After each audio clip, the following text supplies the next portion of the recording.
ये मुरली जीवन की धारा है, धारा जो देती दुखों से किनारा।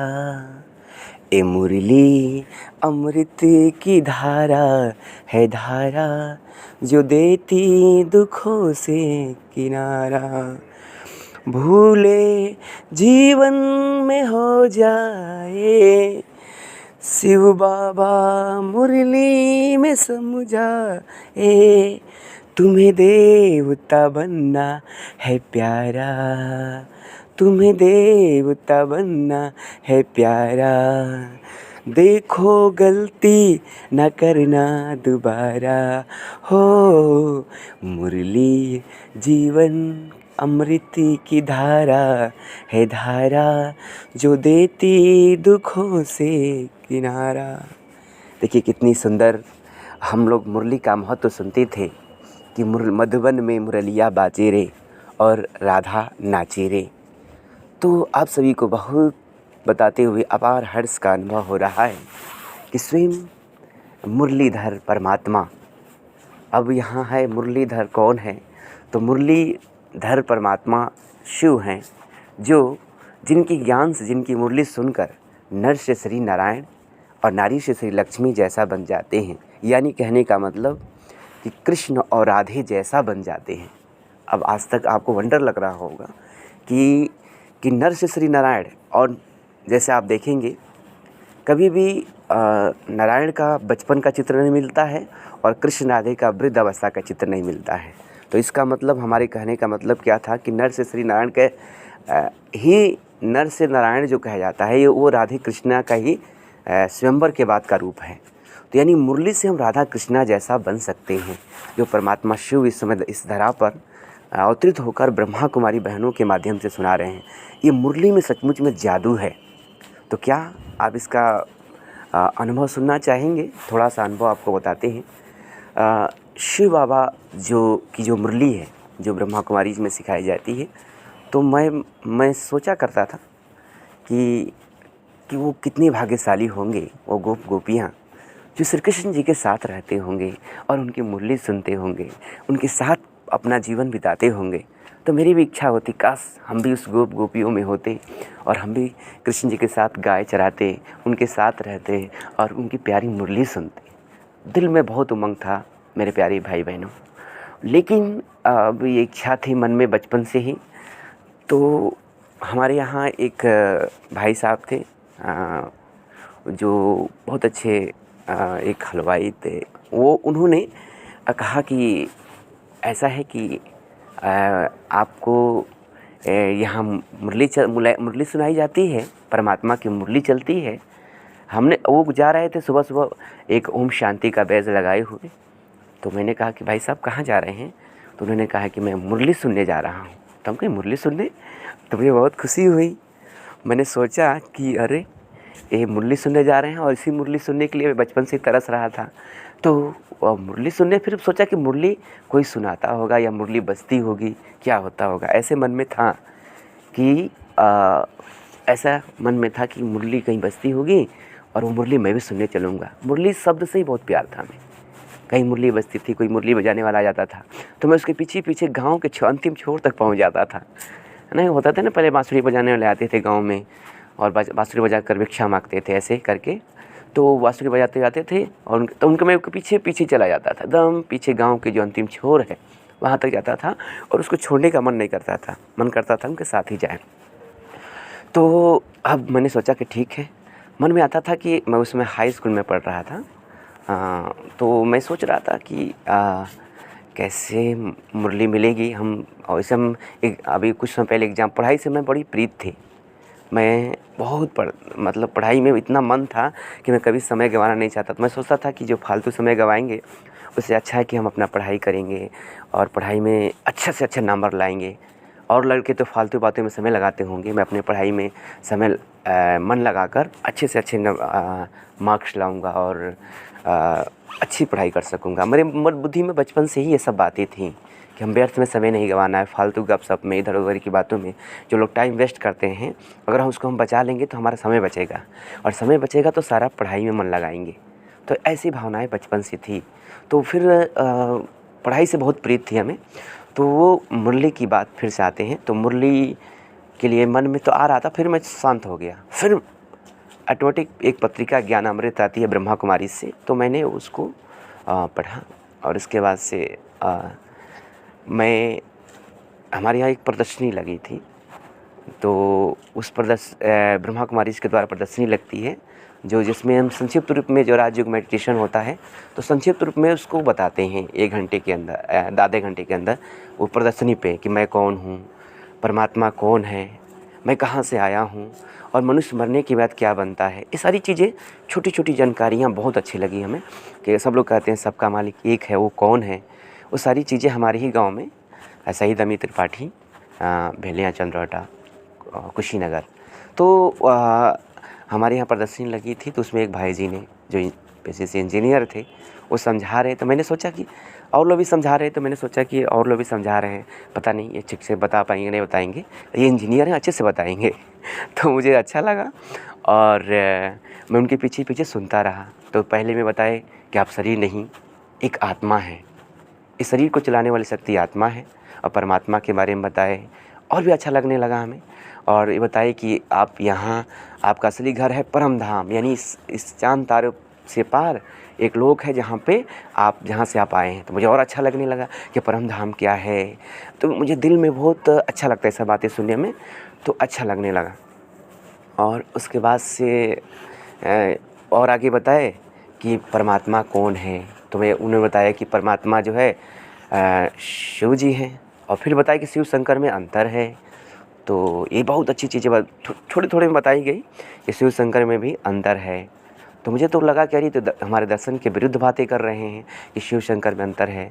लेकिन उन्हें जो क्लियरिटी से समझाया कि कभी भी कहते हैं ओम नमः शिवाय, ओम नमः शंकर नहीं कहते हैं, कभी भी शिवालय कहते हैं, शंकरालय नहीं कहते हैं, बहुत सारी अच्छी बातें बताया उन्होंने।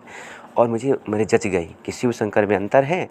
और वो जो 3 लकीर होता है शिवलिंग पे, वो ब्रह्मा विष्णु महेश यानी शंकर जी का यादगार है, और जो बीच में बिंदु होता है परमात्मा शिव का यादगार है। तो संक्षिप्त में मुझे जानकारी मिल गई कि परमात्मा शिव, जो बिंदु बीच में हो परमात्मा शिव है, जो स्टार है, एक स्टार है, ज्योति है, बिंदु है, यानी परमात्मा ज्योति बिंदु है। तो सभी धर्म की आत्माओं ने, धर्म पिताओं ने माना, चाहे हिंदू, मुस्लिम, सिख, ईसाई। डिटेल में मैंने समझा इसको, कि उन्होंने संक्षिप्त में बता दिया कि जब राम जी को भी लंका पे चढ़ाई करना हुआ, तो उन्होंने भी परमात्मा शिव को माना था, उनकी पूजा किया था। अब तो क्लियर हो गया कि शिव का पूजा का मतलब वो ज्योति स्वरूप, प्रकाश स्वरूप परमात्मा, जिसकी शक्तियाँ चारों तरफ व्याप्त है। जैसे सूर्य की शक्ति सब में है, लेकिन सूर्य सब में नहीं है, वैसे परमात्मा एक प्रकाश है, एक ऊर्जा है, जो जिसको दिल से जहाँ याद करता है वहाँ उसकी शक्ति मिल जाती है। तो मुझे अच्छा लगा, मैं समझ गया कि परमात्मा जिसे कह रहे हैं, चाहे कोई मुस्लिम भाई है उसे अल्लाह कह रहा है, जो ईसाई है उसे गॉड कह रहा है। तो क्लियर हो गया कि सभी लोग उस प्रकाश को ही मानते हैं। कोई गॉड कहता है, कोई अल्लाह कहता है, कोई भगवान कहता है, लेकिन उसका जो आशय है वो सभी लोग उस ज्योति स्वरूप परमात्मा को याद करते हैं। चाहे नूर कहिए तो नूर माने प्रकाश होता है, ज्योति माने ज्योतिर्लिंगम माने ज्योतिर्लिंग के रूप में मानते हैं, तो उसका भी भाव ये हुआ कि परमात्मा प्रकाश स्वरूप है। तो हिंदू धर्म में भी उस प्रकाश को माने हैं ज्योतिर्लिंगम के रूप में, और मुस्लिम भाई भी कहते हैं खुदा एक नूर है, नूर माने प्रकाश। ईसाई भी कहते हैं God is one, God is light, तो वो भी प्रकाश स्वरूप। यानी भाव बोल कुछ भी हो, भाव ये था कि वो परमात्मा जो है वो ज्योति स्वरूप है, और हम आत्माएँ भी स्टार, यानी जो रात में तारा चमकता है उसी समान है। तो मुझे बात बहुत अच्छी जची कि हम एक स्टार है, हम एक आत्मा है, शरीर नहीं है।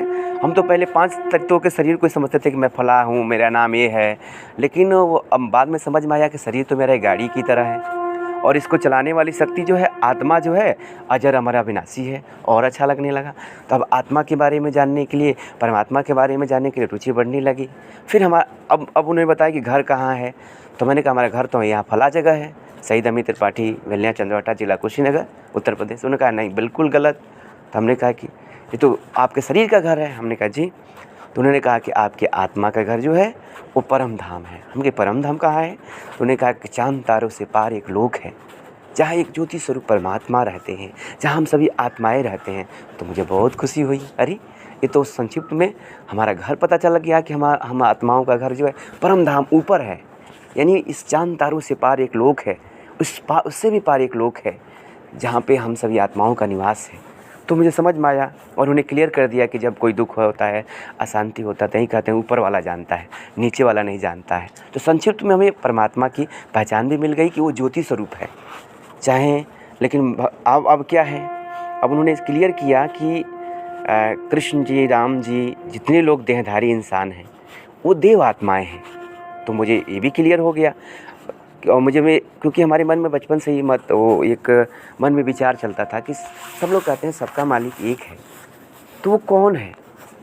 क्योंकि कोई हनुमान को मानता है, कोई गणेश को मानता है, कोई किसी को मानता है। मैं सोचता था सभी भगवान हैं, किसको पूजा करूं, किसको याद करूं, ये सब बहुत क्या बोलते हैं कि टेंशन हो गया था। और सोचिए, पूजा से खुशी होती है, लेकिन मुझे पूजा से टेंशन हो गया कि मैं किसको याद करूं। कोई कहता हनुमान जी बड़े हैं, कोई कहता ये बड़े हैं, वो बड़े हैं। बहुत सारी मुंझलों में उलझ रहा था मैंने भक्ति के जाल में उलझ रहा था कि इसको याद करूं, क्योंकि भक्ति से ही तो भगवान की बोलते प्राप्ति होती है। लेकिन वो चीज़ मिला नहीं था हमें, वो सब, इसलिए मैं इससे दूर ही रहना चाहता था। तो लेकिन जब ये क्लियर हो गया कि जो परमात्मा जो है, ये कृष्ण जी, राम जी और जितनी भी देवियाँ हैं, ये सभी क्या हैं? देहधारी एक व्यक्ति थे और उन्होंने अच्छा कर्म किया तो देवता बन गए। तो मुझे बहुत खुशी हुई। ये तो अच्छा है कि अच्छा कर्म करने वाले, जैसे राम जी ने मर्यादा पुरुषोत्तम क्यों बने?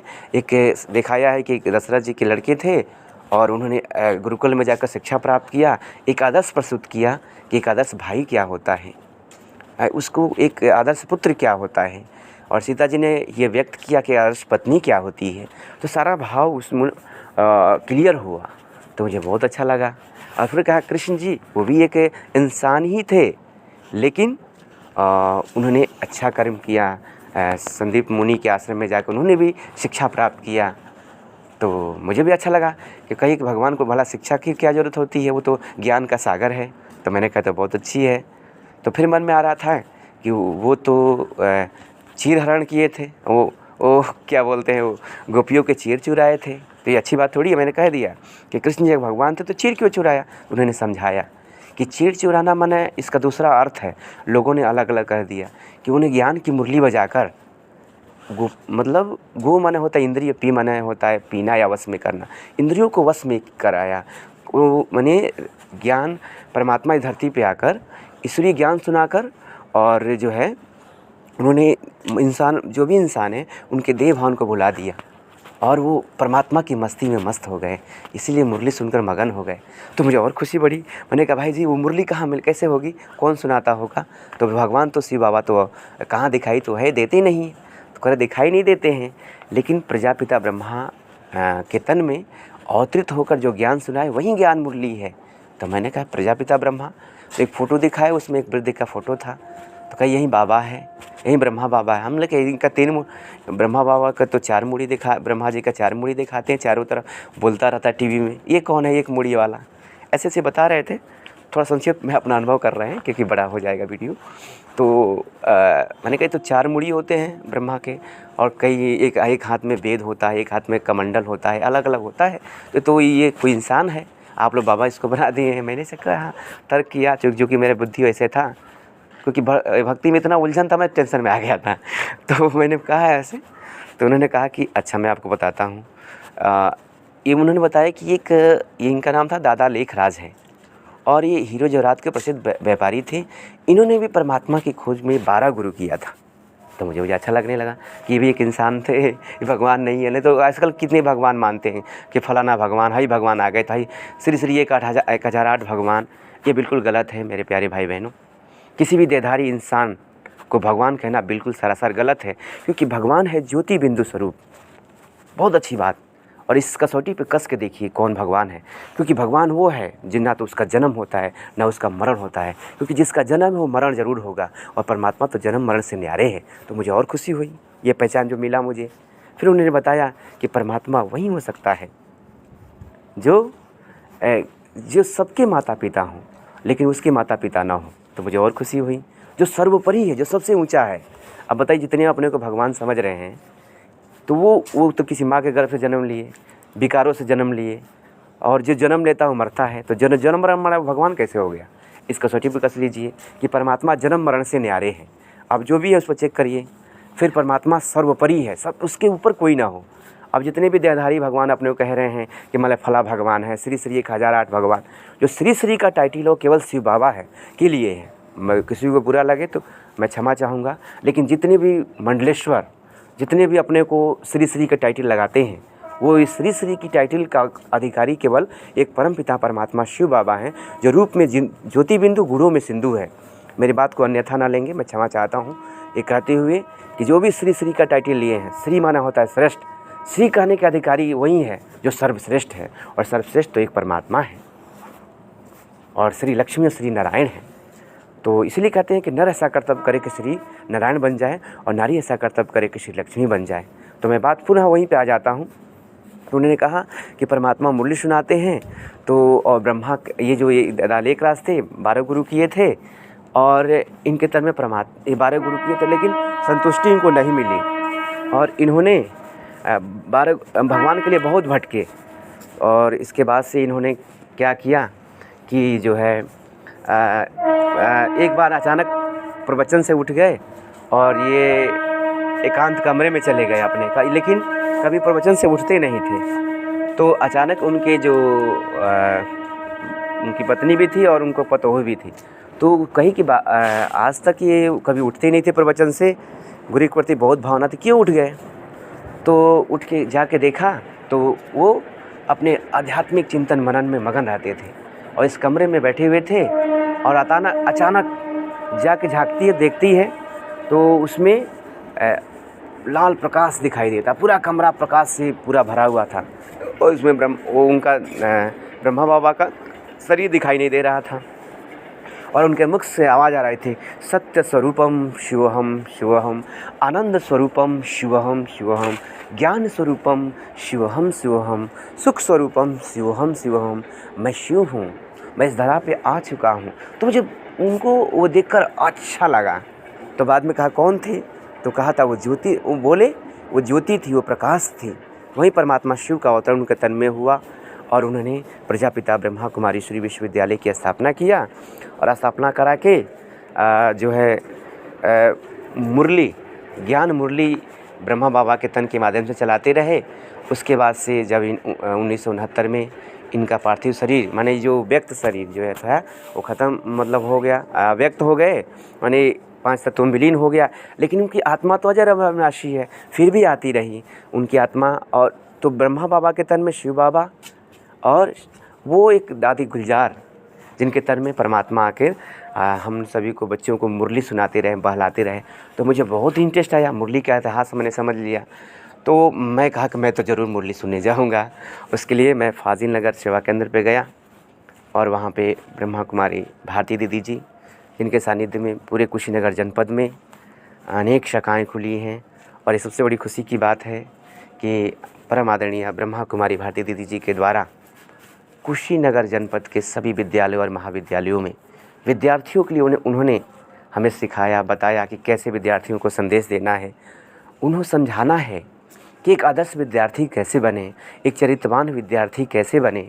सारी चीज़ें दीदी जी ने हमको बताया, और उसके माध्यम से फिर मुरली का महत्व मैंने जानना चाहा। तो दीदी जी ने कहा कि आपको 7 डेज़ का कोर्स करना पड़ेगा। तो मैंने सोचा दीदी मुझे तो एग्ज़ाम है, मैं तो पढ़ाई करने वाला हूँ, मुझे पढ़ाई से प्रीत था, मैं सोचता था फालतू में समय वेस्ट होगा हमारा, लेकिन लगन थी मुरली सुनने में।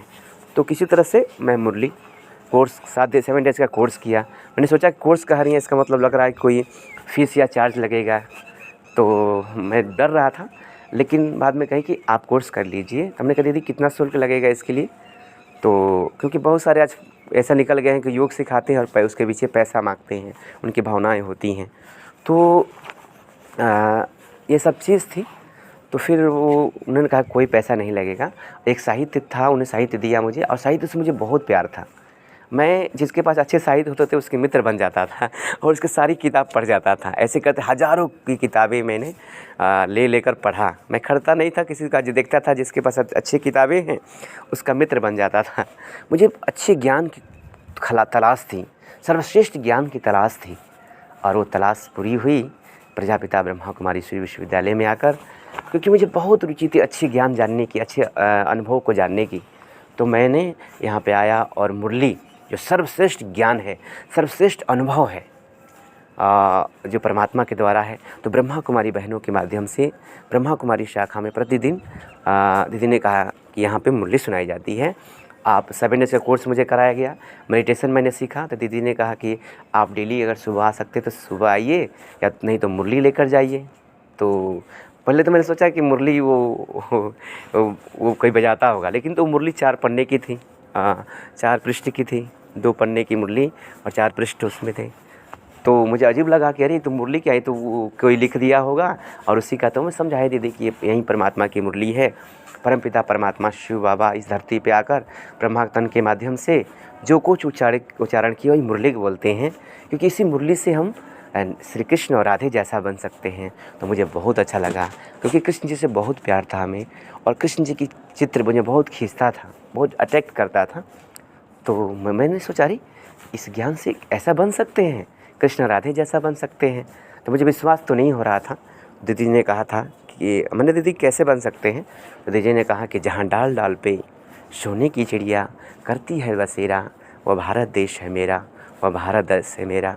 जहाँ हर एक नर मोहन था, बाला हर एक राधा, जहाँ किसी घर में ना लागे ताला। तो ऐसी दुनिया बसाने के लिए परमपिता परमात्मा इस धरती पे आ चुके हैं, और वो ज्ञान मुरली के द्वारा नर से श्री नारायण और नारी से श्री लक्ष्मी यानी राधा कृष्ण जैसा बन सकते हैं। मुझे विश्वास हो गया कि चलो, तो मैंने संकल्प किया, मैंने संकल्प लिया कि अब मैं भगवान का बनकर रहूँगा और अपना पूरा जीवन भगवान को समर्पित कर दूँगा। और मैंने दृढ़ संकल्प लिया और अपने भगवान को जीवन साथी बनाऊँगा, भगवान से ही प्यार करूँगा और उनकी मुरली सुनूँगा। आज आपको बता दें, मुझे 18 साल हो गए ब्रह्मा कुमारी ईश्वरी विश्वविद्यालय में रहते, और समर्पित रूप से मैं 18 सालों से ब्रह्मा कुमारी इसके केंद्र पे फाजिल नगर, ज़िला कुशीनगर, उत्तर प्रदेश में फाजिल नगर में ही मैं रहता हूँ। और मुझे मुरली से बहुत प्रीत है। और फिर से बात वहीं आती है कि मुरली ने मेरे जीवन को बदल दिया, और अब मैं बस मुरली में मगन रहता हूँ। और मुरली हमें जीवन जीने की कला सिखाती है। मुरली परमात्मा की दिल की बातें हैं। मुरली एक सर्च लाइट है, हमें क्या करना है, क्या नहीं करना है। कोई बुराई मन में आ रही है तो आप उस बुराई को ख़त्म कर सकते हैं। मुरली के माध्यम से आपकी सभी समस्याओं का समाधान हो जाता है। अब क्या है, 2 ही चीज़ है ना जीवन में, कोई समस्या आएगी या कोई प्राप्ति करना चाहेंगे। तो सर्व समस्याओं का समाधान और सर्व प्राप्तियों का आधार है ज्ञान मुरली। तो आप सभी जितने भी ये अनुभव, मेरे जीवन का छोटा सा अनुभव आपने सुना कि मुरली ने मेरे जीवन को कैसे बदला, और मुरलीधर की मुरली ने मुझे अपना बना लिया। तो अब मैं मुरली को अपना परमात्मा का जो लव लेटर है, तो मैं उसे लव लेटर समझता हूँ, भगवान को जीवन साथी समझकर और अपने जीवन को सफल कर रहा हूँ। और यही लक्ष्य है कि मैं मुरली की बातें जो बाबा ने, परमात्मा ने सुनाया है, उससे दुनिया को बताने से पहले मैं खुद में धारण करूं और फिर अपने जीवन से सिखाऊं। प्रयास तो यही रहता है कि बोल से कम, क्योंकि बोलने वाले तो बहुत ज़्यादा हैं दुनिया में, बोलने वाले कह देते बहुत सारे हैं, लेकिन प्रैक्टिकल लाइफ में धारणा से, अपने जीवन के धारणा से प्रभाव डालने वाले बहुत कम हैं। क्योंकि परमात्मा ने कहा है कि बच्चे आज किसी को सुनाने जाएंगे तो आप 2 सुनाएंगे तो 10 सुनाने को पहले तैयार रहेंगे, लेकिन भावनाएँ, हमारी भावनाएं श्रेष्ठ रहेंगी, हमारे जीवन में वो बात खुद धारण रहेगी, हमें देखकर सुनकर लोग बदल जाएंगे।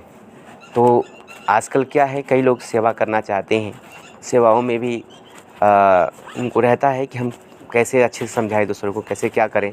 लेकिन अगर मुरली को स्टडीज़ करें, मुरली को पढ़ें, बाबा परमात्मा की कही हुई बातों को के अनुसार चलें, तो निश्चित रूप से उनके वाणी में जौहर आ जाएगा और एक अच्छा परिवर्तन महसूस होगा। तो ये रही मुरली ने कैसे हमारे जीवन को बदला, ये छोटा सा अनुभव, मेरे जीवन का अनुभव। तो मैं भी इस मेरे अनुभव से, अगर आपके जीवन में भी परमात्मा की प्राप्ति है और कुछ पाने की इच्छा है, सदाकाल का सुख पाना है, सदाकाल का प्यार पाना है, आपको प्यार नहीं मिला, सम्मान पाना है, तो मैं अपने अनुभव से कह सकता हूँ कि ये केवल ब्रह्मा कुमारी ईश्वरी विश्वविद्यालय में जाएं और उसमें सिखाए जाने वाला 7 दिन का राजयोग सीखें। कोई शुल्क, कोई चार्ज नहीं है, केवल 7 दिन का आप कोर्स आपको करना है और निःशुल्क है। उसमें मैं कौन हूँ, परमात्मा कौन है, मेडिटेशन क्या है, सीख कर आप कहीं रहिए, मेडिटेशन का अभ्यास करते रहिए, आपका जीवन महान बन जाएगा। तो इन्हीं सब संक्षिप्त मेरे जीवन का अनुभव कि मुरलीधर परमात्मा शिव की मुरली ने मेरे जीवन को बदल दिया। कैसे बदला वो अनुभव बताया। और आप भी परमात्मा का ज्ञान सीख कर, राजयोग सीख कर अपने जीवन को महान बनाएं, यही हमारी शुभ भावना, शुभकामना है। और आप अगर राजयोग के बारे में और अधिक जानकारी चाहते हैं, कहीं ब्रह्मा कुमारी इसका केंद्र दूर है, तो आप यूट्यूब पर भी सर्च कर सकते हैं, ऑनलाइन राजयोग कोर्स बीके शिवानी बहन या बीके उषा बहन, ऐसे सर्च कर सकते हैं। ऑनलाइन राजयोग कोर्स 7 डेज़ का होता है, तो कहीं भी चलते फिरते कभी भी समय मिलता है तो कंटिन्यूटी आप 7 डेज़ का कोर्स कर लीजिए, पहला दिन का, दूसरा दिन का, तीसरा दिन का। तो ये रही कि घर बैठे कैसे ऑनलाइन, आजकल सोशल मीडिया का एक क्षेत्र है, एक बाढ़ सी आई है, तो उसको भी उपयोग करके आप राजयोग सीख सकते हैं। तो आप सभी भी राजयोग को सीखें। और राजयोग माने क्या? परमात्मा से प्रीत करने की विधि, भगवान से प्रीत करना, भगवान की शक्ति प्राप्त करने की सहज विधि है। और शक्ति प्राप्त करके शक्तिशाली बने, अपने जीवन को महान बनाएं। तो ये रही छोटा सा अनुभव। ओम शांति।